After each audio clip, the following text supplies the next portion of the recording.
What's good YouTube, Ben here, welcome to the next video on the channel. In this one, I'm going to give you my Steel Path viable build for Kullervo. Let's get into this. Hey guys, don't forget to like, comment and subscribe please, because they really do help me to get found. Don't forget to turn on notifications to be notified of all uploads and live streams, and don't forget to join me on my socials. Those are all linked down below. Okay, let's get in. Alright, so Kullervo came out a couple of days ago with the new updates. For the life of me, I can't remember what it's called. But he is a melee-centric frame, and his abilities reflect that.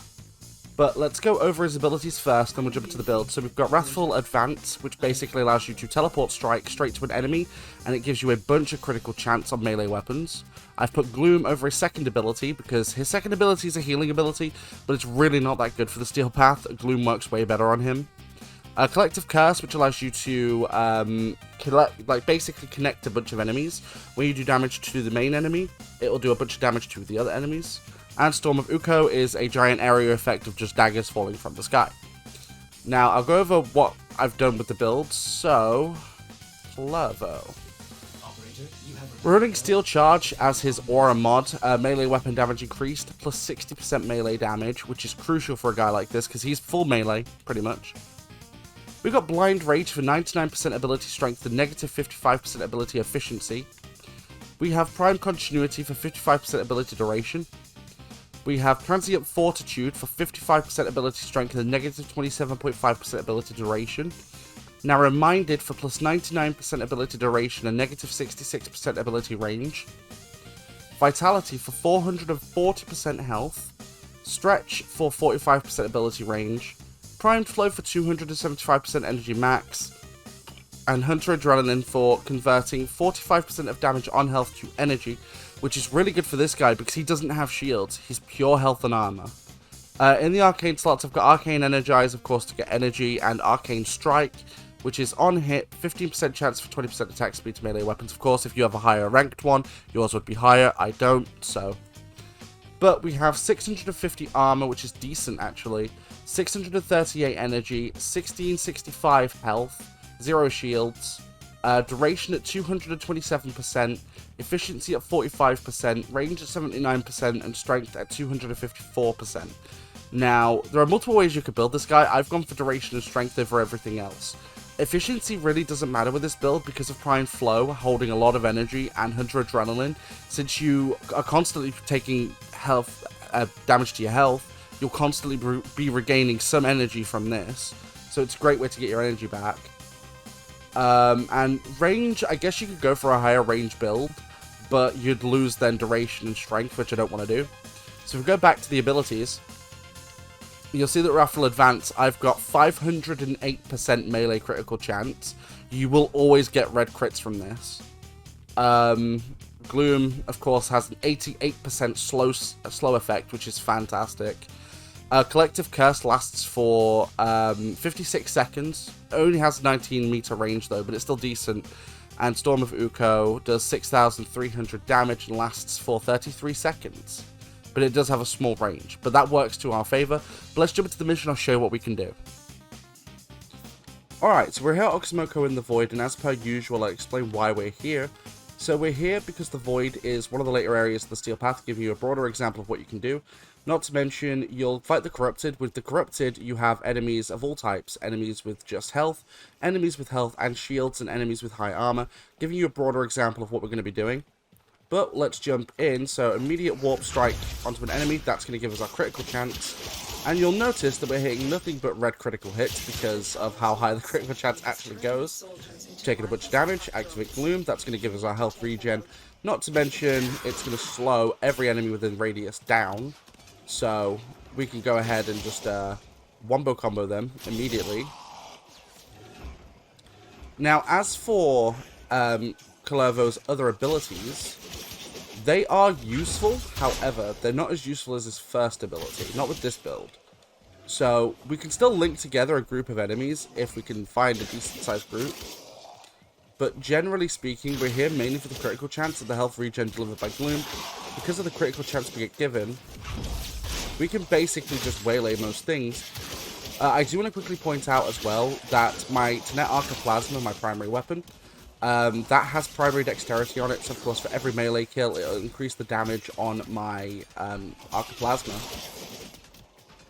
So if I bust that out, it's because I can instantly, like I can just shoot things and they'll take a lot of damage. Which, to be fair, if you're running with this guy, I would highly recommend running at least one weapon with primary or secondary dexterity on it, just so that you can swap between the two at will. Are we already getting invaded? I was going to say, no, that's not the right invasion. I was going to say, like, what? Acolytes never come in this fast. Hello. Alright, so we've got one of these invasions going on. That's fine, they're gone. Oh no, there's one left. There we go, now they're gone. Oh, 2 Riven Slivers though. I'll take that. But basically, we can just go in and waylay everything because of the insane critical chance. Although I could activate the grouping effect. Boink. Do that, and then that's going to damage both of them. Which is great. Although, unfortunately, with this build, the grouping effect isn't that wide because of the low range. But I'm going purely for survivability and for just melee damage, because the melee damage you get from this guy is kind of nutty. The problem with going with higher efficiency and higher range is you lose a lot of that excess damage. So you could go for a more neutral build, like where you don't do as much critical damage, but you get a bit higher range. I just don't think it's worth the trade-off, because when you trade off like that, you're basically just making the steel path generally harder. Because the grouping ability is okay, but if you just want to waylay everything and go for it. I mean, the grouping effect, like in a small group like this, will still work fine, though. It's just, if you want to take full effect of the critical damage, then this is kind of the way you're going to want to do it. But as per normal, I'll stay in until the Acolyte spawns, unless, of course, the Acolyte takes too long, in which case I will make a cut. But generally, I don't need to, because they just spawn in within the first, like, 5 minutes.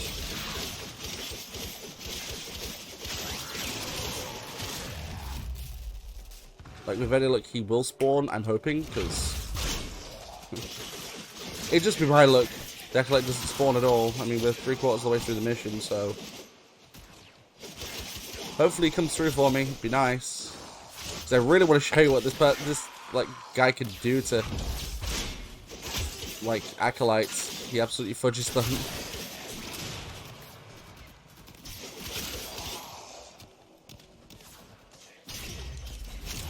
The cool thing is, like, the most debatably harder Acolyte is Violence, because Violence not only mutes your abilities, but for a lot of Warframes, he can one-shot you. That's not the case with this guy. Like, he can still mute your abilities, but you can get around that if you know how. But I'm hoping he spawns. Otherwise, I'm going to have to re-record because of no Acolyte. I kind of want to show you what this guy could do to them, but come on, Acolyte, you know you want a piece of this. Come on. Pop out.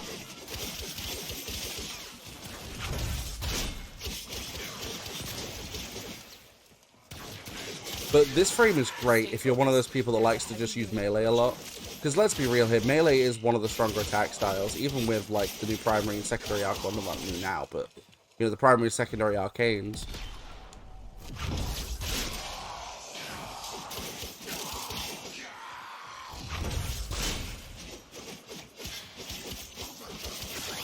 Even with the slowdown, we're still ruining everything. Ah, well, this is not great. Acolyte, come on. Pop out. Where is he?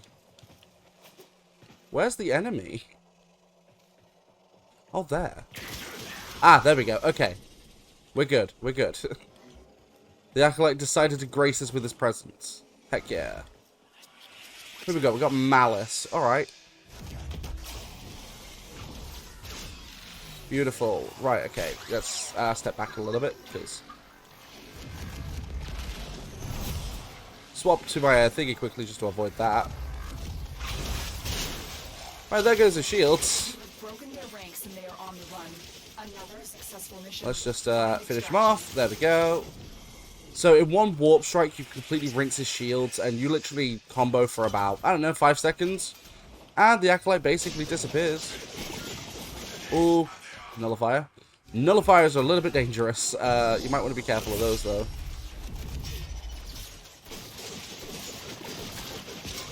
There we go. Down goes the Nullifier. But yeah, let me know what you thought about the Steel Path Viable build in the comments down below. I want to thank you guys so much recently. You've been absolutely smashing it with my channel. Thank you so much. Don't forget to turn on notifications to be notified of all uploads and live streams. I do upload daily and I live stream most days. And when I go live on either YouTube or Twitch. Don't forget to follow on both platforms. And join my other socials like Discord down below. And I'll catch you guys in the next one.